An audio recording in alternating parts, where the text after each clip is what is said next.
All right, welcome in. Going to do a quick emergency show. Got me out here on the front porch. Got Season just leaving the gym, I think. What's up, man? What's good, brother?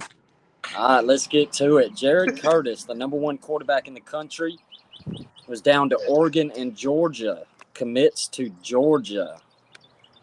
Season, you did a video a while back talking about Curtis. What was your evaluation of him back when you did that video? Man, Jared Curtis is a swaggy quarterback, bro. Man, whenever I watch his film, I was just really impressed by just like the nonchalantness he plays with. He reminds me of Johnny Manziel. He's not as really close with his feet, but man, he's just so swaggy as a player. Now, the one thing I did question was the level of competition he plays at Nashville Christian. I remember I had brought that up, but man, I'm really high on the kid. Especially in this class of quarterbacks. I love the pump fake. I love the pocket awareness. He's really accurate, and he plays with lots of swagger. Yeah, I think one of the underrated part of his games that don't get brought up is mobility. Kid's got some legs, and I love that part about him. I'm with you though. I mean, you've talked about this privately. The competition does scare me a little bit, but that's not to say he won't be successful. There's been a lot of kids that come from small schools that's been successful, but how big is it for UGA? This is actually the highest rated quarterback commit since Justin Fields. Well, Fields didn't pan out, right? No. Not for us. Stafford, maybe?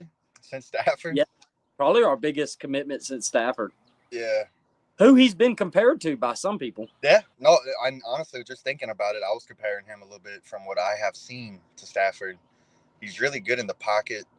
I'm telling you, man, he plays with a lot of swagger. He's not your typical Christian white QB, Plays with a lot of swagger, man. I think he has probably a good high IQ, football IQ. He could take to the next level. At Georgia, we question the level of competition he plays. But, I mean, once you get to the SEC and you surround yourself with, dogs at all other positions, good O-line, good wide receivers, I don't think it should be that big of a problem. He does have the height. What is he like? What he's listed? 6'2.5"? Yeah, 6'2.5", 6'3". Thinking about 220 maybe? 220, 225. So he got the measurables, and I think he's gonna be a dog for the dogs, bro. I do too. I'm looking forward to this. I think what also makes it huge for non-UGA fans that maybe don't know, this commitment could be a possibility, a domino effect for another commitment of Jackson Cantwell, who's a big-time offensive lineman, 5-star in his own right, who's his agent is Drew Rosenhaus from the NFL, big-time Drew. And I think he's down to Oregon, Georgia, and Miami, and him and Jared are very close. He's taking one more official visit to Georgia. So I'm excited for Curtis alone, but if you're going to tell me he's also going to bring a 5-star offensive lineman, because me and you both know it starts in the trenches, man, that would be massive. So, yeah, jump Georgia up from 14th. They were 17th in the rankings. They're now all the way up to number 7, so that's massive. So, Kirby Smart making those moves. So jump into the top 10. They're going to be top 5 like always, but one player. Yeah, I also think, and this is going to be a short video. We're going to end it soon. I also think this is going to be a domino effect to the other quarterbacks in recruiting right now. I think you're going to start seeing a lot of quarterbacks start to commit. Bowie Bentley, for example, he was down to LSU, Oklahoma, Georgia. I would imagine Georgia's now eliminated, and it's going to be down to LSU, Oklahoma, and that's a big-time kid that I love. You know how much I love him. I think LSU, if they get him, would be massive for them. Or Oklahoma. He's down to Oklahoma, too. Yeah, and you also got Landon, I think it's Duckworth. Yep. Yep, he's coming up. Georgia was also one of his finalists. So this is going to really start a domino effect on the quarterbacks that are remaining. A couple of them Georgia was in on, so now they eliminate Georgia. So that's going to open up more teams. So, yeah, man, big day for the Dogs. Oregon's going to be just fine. I know the Oregon fans are probably disappointed right now, but I think Dan Lannon's going to get them a good quarterback. It's Oregon, bro. Yeah. Hey, it's Oregon, bro. You can recruit Oregon. You shouldn't. Yeah. It shouldn't be hard to get a quarterback at Oregon.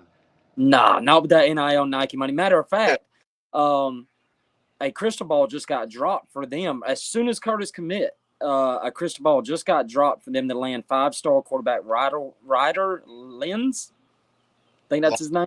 I watched him. Yeah. I watched all the top 10 quarterbacks. So yeah. We need to get that video and post it back out there so people can see it. Man, I'm pumped, dog. I know you pumped. I'm gonna pop me an Addy tonight. I'm gonna go hit me some Road to Glory. I'm gonna Heisman, dog, and Addy. Yeah, I'm fixing to go watch some playoff hockey. Go Panthers. Playoff hockey, man.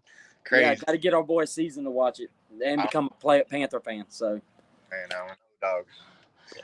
All right, man. Well, we said we're gonna keep it on the 10. We hit about 6 minutes. We just want to do a quick emergency show. We'll try to do these. Anytime something big happens in college football, we'll hop on and give our thoughts. Anytime the number one quarterback in the country commits, I think it warrants a show. So, all right. Well, we appreciate you hopping on, Season. We'll holler at you later, brother. To tomorrow night. We'll be back tomorrow night. We're gonna do me and Season 5 boldest predictions for the upcoming season. Come give us your boldest. I'm coming with some bold predictions, dog. I ain't playing around, son. Yes, sir. Come give us your hot takes in the comments. So come join us tomorrow, 7 Central, 8 Eastern. All right. See y'all. Later, homie.